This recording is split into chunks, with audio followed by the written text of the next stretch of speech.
વૈદિક હોળીની શરૂઆત માનનીય મુખ્યમંત્રીશ્રી દ્વારા 2024ના વર્ષથી કરાવવામાં આવેલી હતી, જેમાં 2024માં 11 જેટલા જુદા જુદા સ્થળોએ આ વૈદિક હોળી કરાયેલ હતી.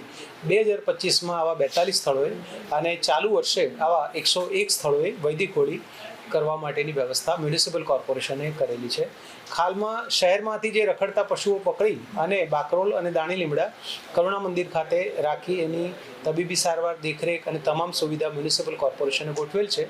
જેવા આ પ્રકારના 1100 જેટલા પશુઓમાંથી દૈનિક ધોરણે 2800 કિલોગ્રામ જેટલું છાણ જનરેટ થાય છે અને આ છાણમાંથી આપણે reduce, reuse, recycle, net zero cell અને સર્ક્યુલર ઇકોનોમીના કોન્સેપ્ટ ઉપર અહીંયા જે લોકલ કામ કરતા વોકલ ફોર લોકલ આના કોન્સેપ્ટને ધ્યાનમાં રાખી આપણી કરુણા મંદિરની અંદર જ આવા સ્ટીક અને છાણા બનાવી અને જુદી જુદી સોસાયટીઓને આ વૈદિક હોળી માટે આપવામાં આવનાર છે.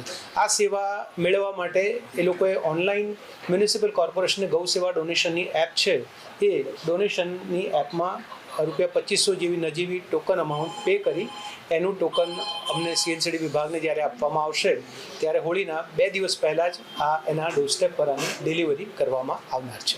સામાન્ય રીતે જોવા જઈએ તો 600થી 800 કિલો જેવા લાકડા એક હોળીમાં મોટાભાગે વપરાતા હોય છે અને એમાંથી 10થી 15% જથ્થો આપણે એ છાણા કે સ્ટીકનો આમાં આપીએ છીએ.